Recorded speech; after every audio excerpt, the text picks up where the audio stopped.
Lastly, sabi ko sa inyo, sinamahan namin si Mayor Sara. Pinunta namin sa Congress nung natulog si Mayor Sara sa Congress. The following day, nagpunta siya sa St. Luke's. Sa isang maliit na kwarto sa emergency room ng St. Luke's, nandun si Senator Bato, nandun kami mag-asawa, nandun si Mayor VP Sara, nandun si Yusek Laika Lopez, and yung kapatid ni Yusek Laika Lopez. Ilan tayo? 6 sa isang maliit na kwarto. Biglang humagulgul ng iyak si Mayor Sara sa tabi namin. Na parang for 5 to 10 minutes humahagulgul ng iyak si Ma'am. Tapos pipicturean ko sana, kaya lang na-realize ko is something na talagang sabi namin umiiyak si Sara Duterte na hindi na nakikita ng bansa. Tapos naisip namin, ganito na lamang yung ginawa sa atin lahat, sa SMNI, sa mga Duterte, sa amin, tinanggal kami. At talagang nakita ko yung sabi ni Senator Bato, ginano niya si Mayor Sara, Inday, tatag lang, Vice President ka, madami kumukuha ng lakas ng loob sa'yo, tatagan mo na. So, tumigil si Ma'am. Tapos na-realize ko, yun talaga ang tema ng ating 2024. Mula sa sabi ni Pastor Ribuloy, matag isang matag na Pasko. At sa tingin ko tayo, pagkakatatag dito sa Pilipinas, kumukuha ng lakas na loob ang mga Pilipino, kay Pastor Ribuloy, sa SMNI, kay Yusek Lorraine, sa atin, sa Duterte Youth, kay Vice President Sara Duterte, at kay Pangulong Rodrigo Duterte. Kaya isang matatag na Pasko sa ating lahat. At sa susunod na taon, tayo ang magbibigay liwanag at katotohanan sa sambayan ng Pilipino. Hindi po, maraming salamat po sa inyo lahat. Merry Christmas po. Grabe, isipin nyo po yun, nakita niya mismo. Si Inday Sara, humahagulgol daw eh, di ba? Humahagulgol. Si Inday Sara. Kita ni Senator Bato, Kuya Bungo, yung asawa niya, kita din ho niya. Pero yung ano ko doon guys, ito yung tingin ko dyan, bakit siya umiyak si Inday Sara. Sa galit yan, halo-halo na. Halo-halo na yun. Pero nalungkot siya kasi hindi niya alam na nadamay pati mga staff niya.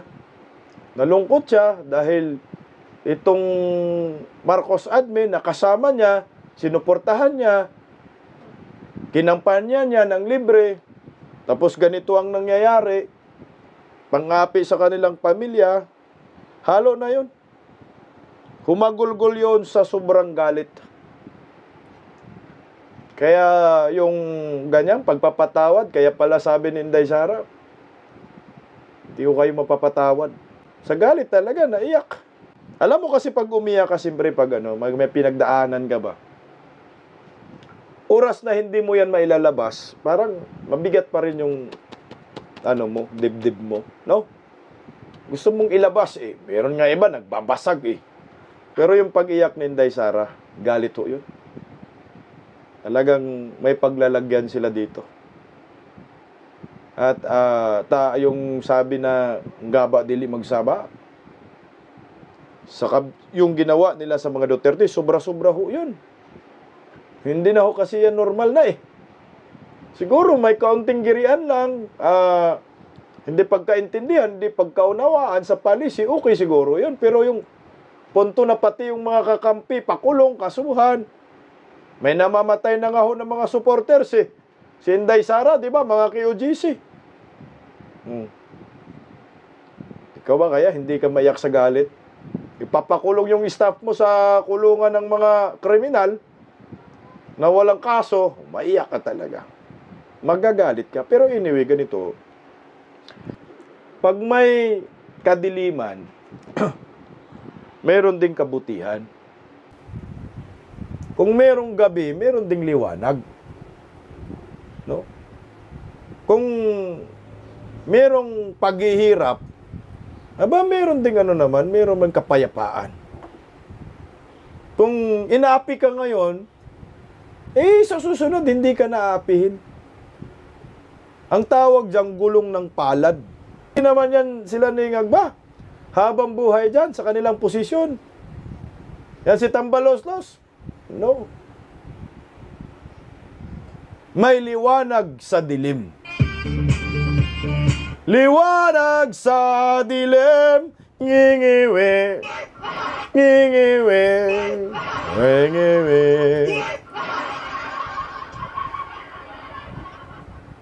Malapit na ang gaba. Pakinggan po natin itong sinasabi ni Ronald Cardima. Natya, hindi ho magugustuhan ng mga bubonistang, tanganistang, loyalistang galit sa akin pag nakamura ho sa Messenger, piso na lang talagang dangal. At lalong iyak si Palaka dito, tambalos-los. Anong sabi ni Cardima? Sure! Sigurado!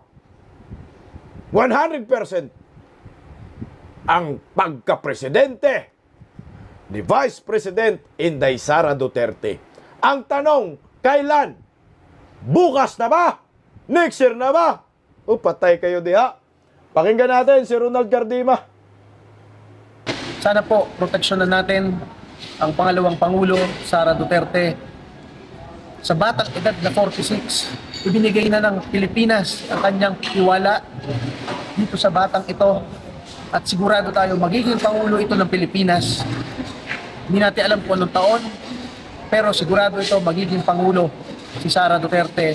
Kailangan natin proteksyonan, depensahan, at panindigan.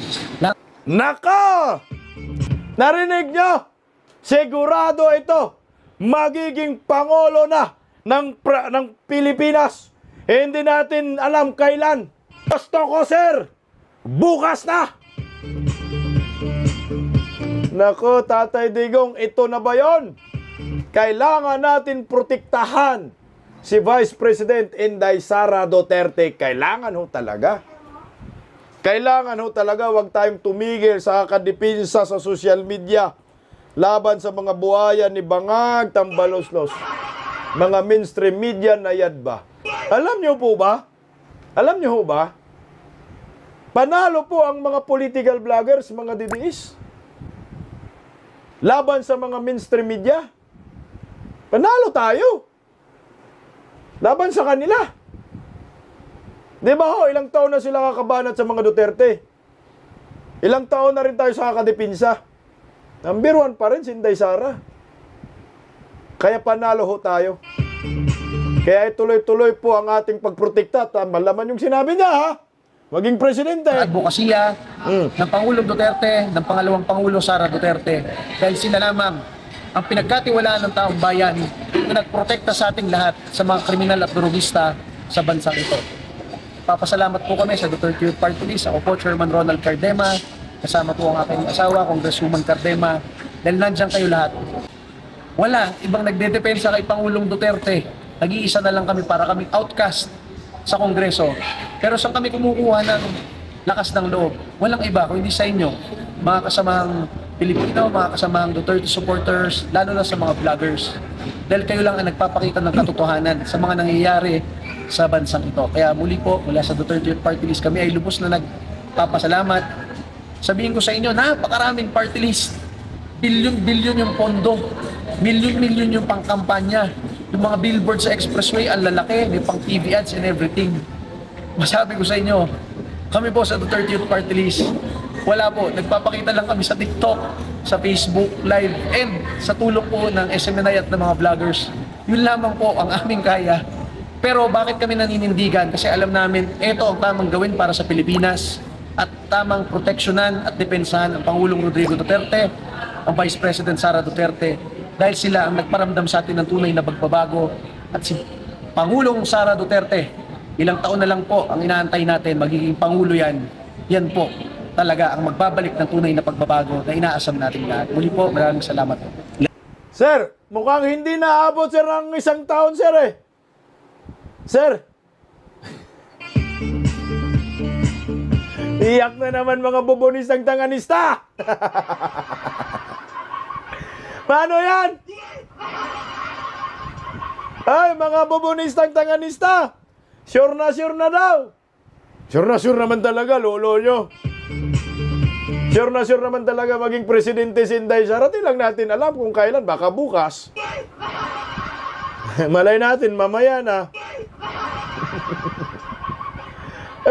Wala kayong magagawa.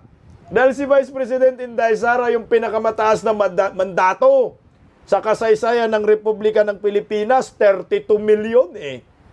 Sure na talaga yan. Wala nang titibag yan. Kasi kung matitibag yan, di matagal nang natibag. Wala na! Sabi nga ni Tatay Digong Looy. Sa ngayon ba kayo sa sinasabi ni Ronald Cardima na sure na si Inday Sara maging presidente, hindi lang natin alam kung kailan. Masakit ito sa tainga ng mga alipuris ni Tambaloslos, lalo na ho dyan sa House of Crocodile Farm. Nasasabihin ng isang Ronald Cardima ng Duterte Youth Party List na si Inday Sara sure na po yung presidente na yan. Sure naman talaga, hoy! Huwag nyo nang lukuhin mga sarili ninyo. Inday Sara naman dapat presidente nga noong 2022, pinagbigyan lang si Ngiwim eh. Di ba, Ngiwim?